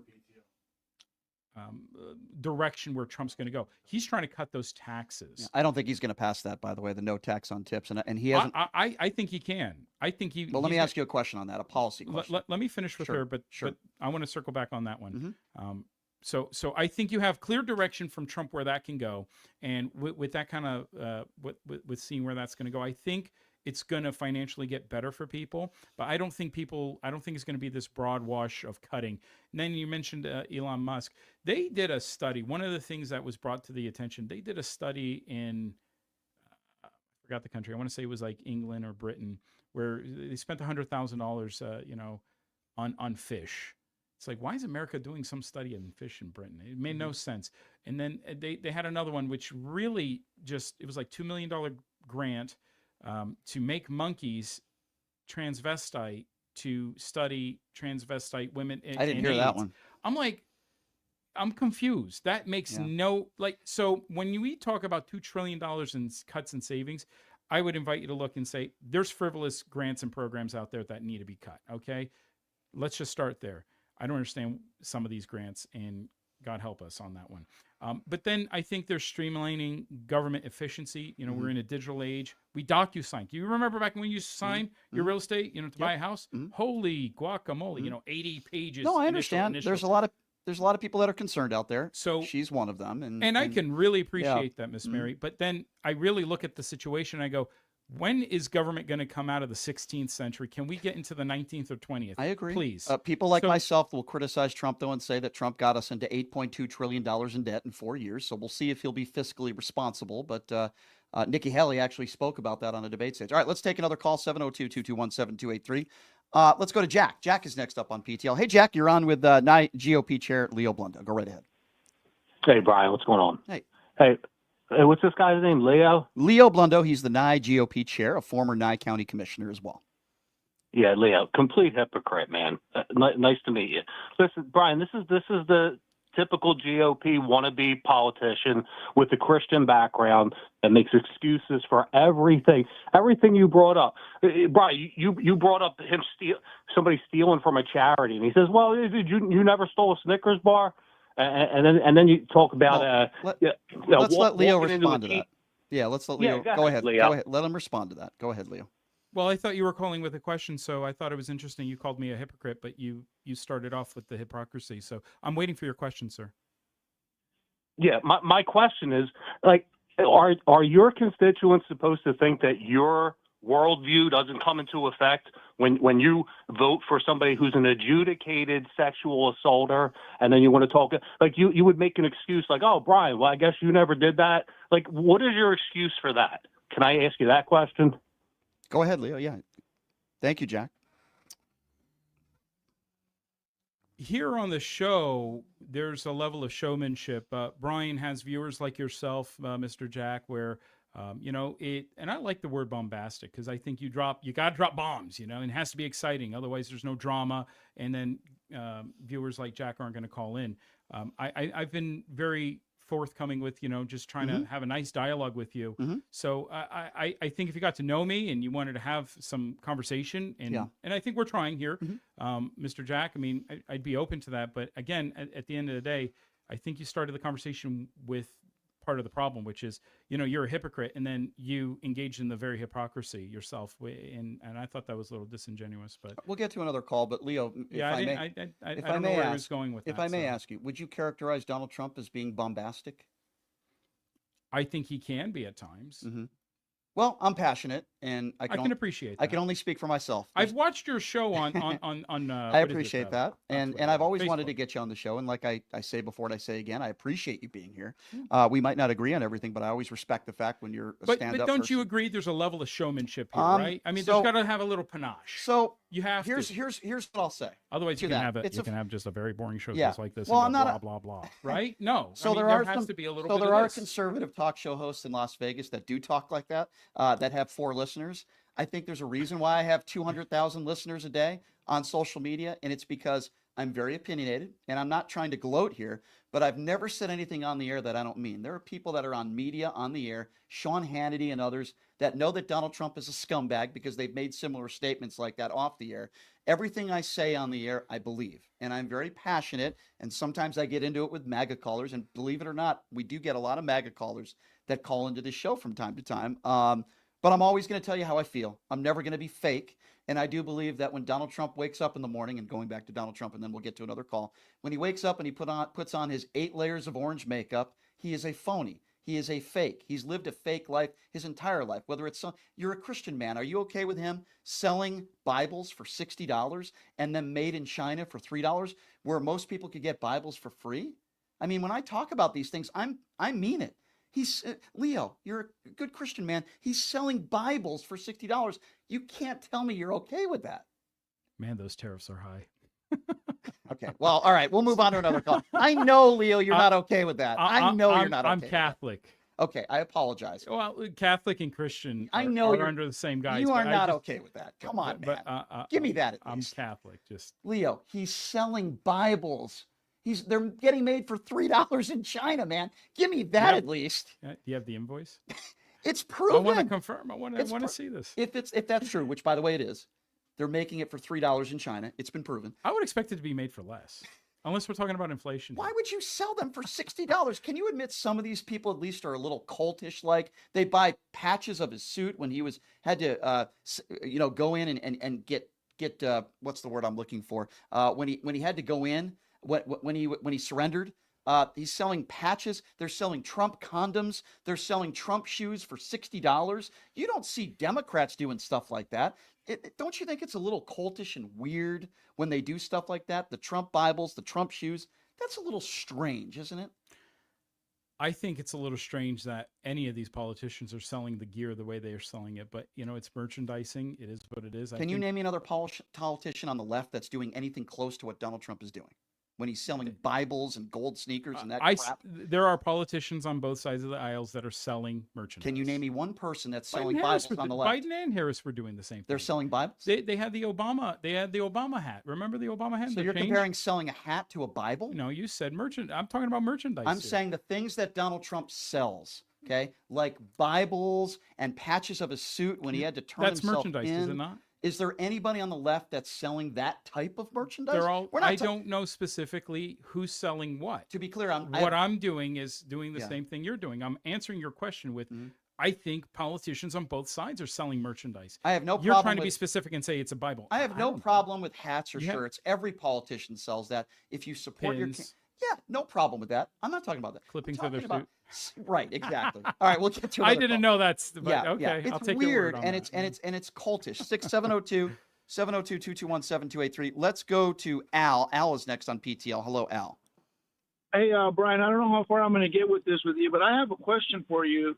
Do you think that OJ, because we talk a lot about how the credibility of the court system, do you think OJ was, did he murdered Nicole, or Is do he you really- think he didn't murder Nicole? Okay, yeah, you're right. You're not going to get far with this one. By the way, O.J. Simpson was found liable for double murder. And O.J. Civilly. Yeah, civilly for double murder. Which it's not a it's not probable cause. It's a preponderance of evidence, and Right. it's such a low threshold. Mhm. So, Well, I believe O.J. Simpson's a double murderer, but I'm going to move on to the next caller because we're not going to talk about the O.J. Simpson case and he did pass away, didn't he? Lance Ito. Yes, he did. He did. Let's go to Kim. Kim is next up on PTL. What's up, Kim? Hi. I wanted to call about the abortion issue. Sure. I heard him say that he thinks life begins at conception. I would like to know, does he also support the collection of child support for a fetus, or life insurance for a fetus, or a tax deduction for a fetus? I think that's a fair question. Leo, go right ahead. Okay, would you restate it one more time for me, please? And her name was not Mary. Kim. Kim. Kim. Yep. Hi, Kim. What I was asking was, you believe that life begins at conception. Do you also believe that a man should start paying child support for the fetus while it's still in the womb?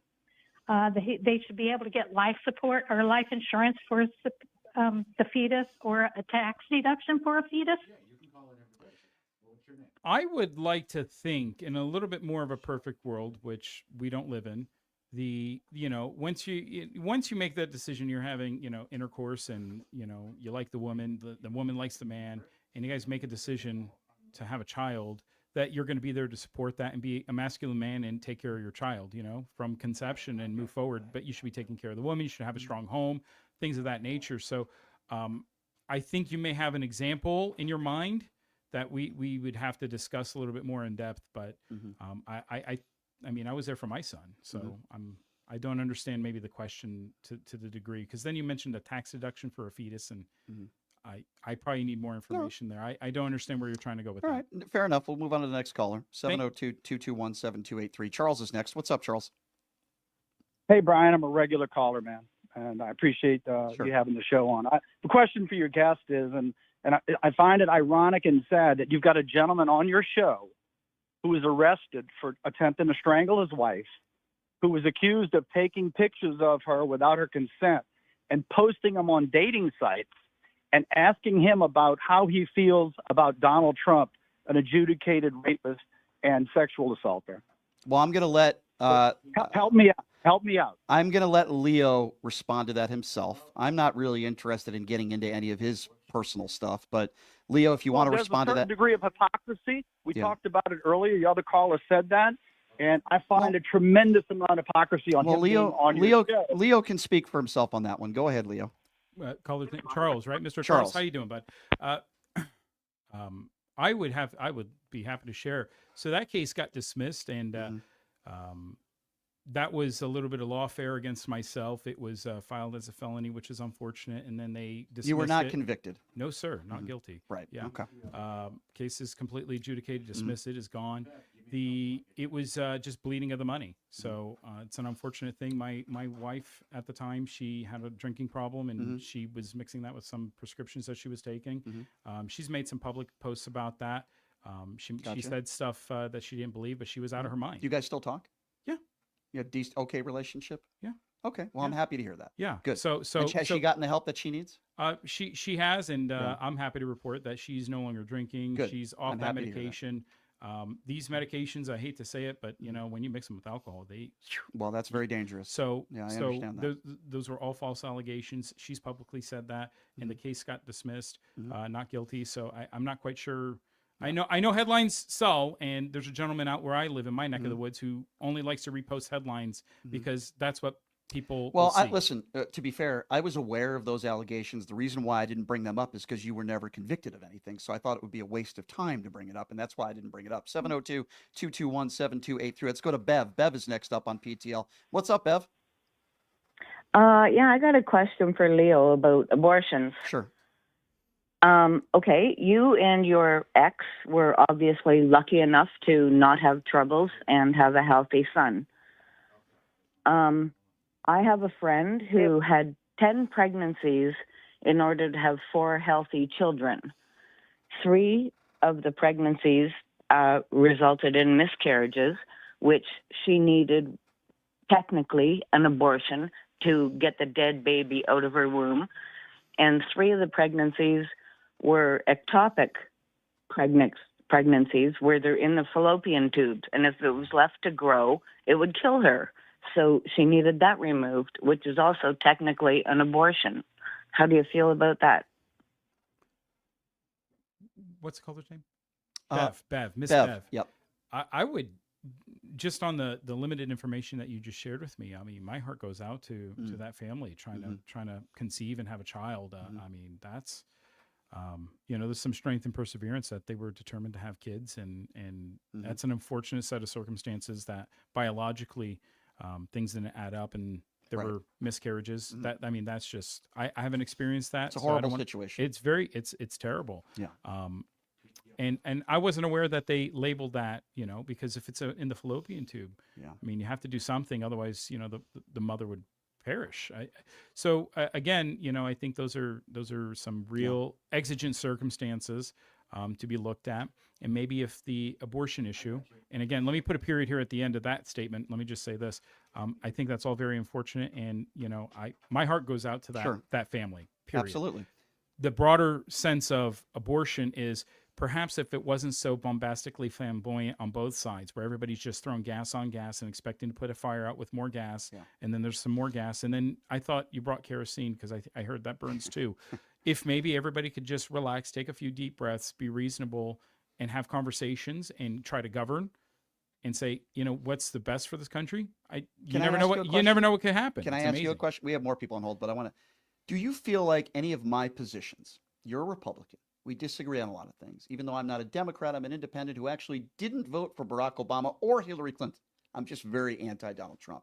Do you feel like any of my policy positions in this discussion were extremely unreasonable? On abortion, I respect your right. I just don't want people to tell other people what to do when it comes to religion, when it comes to abortion. I want people to be free. I don't believe in mandates. Like, I just want, because I get into these conversations with Republicans a lot. Like, give me an example. Like, it's something that you think I said that's like completely unreasonable. I don't want adjudicated rapists, leaders of the free world. Your opinion, correct. That's your opinion, and I think you string along a couple of things in there, which is fine. That's your opinion, and I'll respect your opinion as it is your own. We can agree that we both don't like the mandates. So, but do you think there's I'm just not comfortable doing this broad brush and saying, well, we agree to disagree. I mean, I don't want people I don't want to tell transgenders what to do. I don't want to tell gay people what to do. I want them to get married, be happy, as long as it's legal. I don't want Good luck. God bless. And enjoy America and do your thing. I don't think it's that complicated or convoluted. Okay, Leo, I agree with you. But you have groups in this country. Let's take the the transvestite issue. Transgender, you mean? Well, I don't know. So it's already evolved from transvestite to transgender. Well, I mean, holy moly! I mean, just that small correction will tell you. I think a transvestite is I don't know. So let's look at the trans. Let's just go trans so we can just try to encompass all of it. Sure. They go they go nuts. They make everything this big issue. You know who I feel bad for? Somebody who is living that lifestyle because that's how they believed, and or whatever chromosomes, or there's so many things within that spectrum. Okay, the person who is just living their life, who perhaps was using a restroom in a stall, being very private and just keeping to themselves, those people got targeted because these people wanted their 15 minutes of fame. okay? Because they had rights. They had rights I'm beforehand. confused. What do you mean by these people who wanted their 15 minutes of The fame? activists that wanted to throw gasoline and go, look, I'm What do they want? trans. God only knows what they want, but they've always been in the news trying to make one thing or another happen. Isn't it Nancy Mace that's in the news because she doesn't want women, transgender women, to be in women's bathrooms? Isn't it right-wing Republicans that don't want gay people to be married? Isn't it so many right-wing? I'll tell you this right now, Brian. You know, I've got a daughter, and if there's a man in a woman's bathroom doing things that they shouldn't be doing, they don't walk out of that bathroom, okay? And I respect any father in this country for doing the right thing. Can you show me a statistic where a transgender woman has a higher rate of committing a crime in a bathroom than somebody that's, I don't know, straight? Can you show me a statistic that would prove that if you're transgender and you define as a transgender woman, you have a better chance of committing a crime going into a woman's bathroom than somebody that is not transgender? Because I've never seen anybody prove that. No, but yeah, here's what I would say is, you know, do we want to commit to a little research and actually trying to look that up? I mean, well, I have looked it up. That's why I asked you. No, the answer is no. There's no evidence. Well, you looked it up, and I don't know what skill set and or specifics. The FBI, and or according to the FBI. But there's okay. That's you're trying to explain to me how you looked it up. So wouldn't you think it's fair for me to have the same ability to try to look things up and try to do some research, right? Understood, but again, you're hitting me with like, hey, you know, I got you here, and I'm going to try to put I'm trying to get you. I'm just telling you how I form my opinion. I form my opinion based on facts, and the fact. And I can appreciate. Yeah, that. and the fact of the matter is that there's no evidence that somebody would go through the idea that somebody. I'm not saying you say this, but some Republicans would say. The idea that somebody would go through a transgender surgery and get the snip so that somehow they can go into a woman's bathroom and commit a sexual assault is one of the most ridiculous things I've ever heard in my life. Not only is it not true, it's absurd. But that's not what I said. I'm not saying you said that. I'm saying and I think and I think you have men who are mentally disturbed that will go into the women's bathroom with malintent. And they use the trans label to say, oh, I'm identifying this way. And they're doing things that are inappropriate. They haven't been snipped. So they wouldn't even show up in your FBI report. I just have a challenge. I don't know. I just go into what a I'm bathroom. saying is it's such a small percentage of this country, but it's such a big issue that gets national headlines. I don't believe Democrats have made it a big issue. Republicans are the ones that want them out of the bathrooms. They shouldn't be in the bathroom. Okay, well, that's your opinion. I respect. I don't think a man has any business in a woman's bathroom. Okay, well, again, that's your opinion. I don't care who's in the bathroom. I just go in there and I do my business and I leave, and I don't look around. Well, I thought you would have agreed with that. I mean, you made a big stink of it with Donald Trump. You say, well, Trump should, grabbing the pussy, going in the women's locker room and stuff like that. Now So you you're just comparing- wait a minute. Sure. I'm sorry. Did you just disagree Sure. with that? Yep. So here's You why. did. Here's the distinction. Here's the difference. When Donald Trump goes into a locker room, he's making it sexual. Well, how do we know this? Because he admitted it on the Howard Stern show. You are comparing, which I completely disagree with, a transgender woman, your typical transgender woman, going into the bathroom and sitting on the toilet, to Donald Trump, who, by the way, doesn't commit a crime, to Donald Trump going into locker rooms, bragging and boasting about looking at naked, beautiful women who did not give him permission to go in there for sexual reasons. By the way, Donald Trump does not identify as a woman. I think those are two completely different things, Leo, and I think you're smart. You know that. These are two completely different issues. Almost all of transgenders that going into bathrooms go in there to do their things, and they leave. Donald Trump went into a female locker room bragging sexually about how, oh yeah, I'm looking at these naked women, boasting about it. Now, if you could find me a transgender who goes into a woman's bathroom and boasts about, oh my God, I saw a woman take her pants down in the stall. I don't even know if they can see that. Then I would be against that as well. But I can tell you that I know transgender women that do not go into a woman's restroom to do that, to brag about, oh my God, I went in there and I saw women naked. They go in there to do their business and they leave. Now, you can disagree with that and we can fundamentally disagree, but I think it's very unfair to compare transgender women going into women's restrooms as a whole and paint that picture, and then Donald Trump bragging sexually about looking at women naked in a locker room. I think the two are completely different. I would say that we live in America, and you said find me one instance, and in a country of how many hundreds of million. I think that we are the land of opportunity, flawed opportunity at times, but opportunity nonetheless. But it was more critical that you seem to bounce back and forth and be a little hypocritical on the fact that, I have an issue for a man who is and to be clear, they're misidentifying. They're using the trans label to have access to the woman's bathroom. We're not talking about the one that's quietly doing, and that's what I prefaced before. The one I feel sorry for the person who is in that lifestyle, who has made those decisions, and that's how they're living their life, who is using the stall, like you said, like I said. But it's the men who are using men who are using the moniker in the label, and that if that is happening, Leo, then I'm against it, just like you are. But here's my problem with this: Nancy Mace has tweeted 200 times in the last 24 hours, literally. I lost my pen. Literally, you're throwing things at me now, huh? 200 times in the last 24 hours, she's literally tweeted out about how proud she is that a member, McBride, Congresswoman McBride, can't use a woman's restroom. After a school shooting, when a bunch of 8 and 9 and 10-year-old kids are shot and killed, she'll put out one tweet: thoughts and prayers to the families. This is a more important issue to her than gun violence in this country, than healthcare. By the way, Donald Trump, 9 years, has had an opportunity to have a replacement plan for Obamacare, and he says he has concepts of a plan. But that's not as important to some Republicans as this issue. Wow, we have a lot of people on hold. I guess I better get to some more questions. We only have a couple more minutes.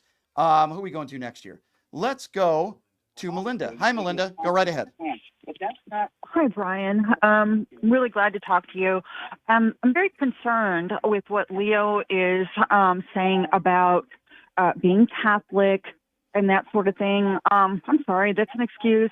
I was brought up in a very conservative. I attended Catholic school for 13 years, went on to a Christian university after that, and still I know the difference between taking care of women when they really need it, because here in Texas, the abortion issue, the mortality rate has jumped up to 56%. And what really blows my mind is the Republican, MAGA, whatever, they want these kids, these fetuses, to be brought into the world, but when they need to go on welfare at 2 and 4 years old, they're like, F you, you're on your own. All right, well, let's let Leo comment on that. Go ahead, Leo. We only have a couple more minutes left here. I actually think, what was her name? Melinda. Melinda. Thank you. I think you're actually highlighting some of the broader issues that Congress should probably try to address on that. So I think you have a very interesting perspective and point. Fair enough. And I'll go as far to say this: you're getting milliseconds of an opinion between Brian, between myself, between the listeners and not the enough questions. time. I mean, not even nearly enough time. And we're asking. I try to give people an opportunity, but you're right. Absolutely. Well, but the questions that are being posed are policy questions. They're very complex. They're very. I mean, they're deep. So.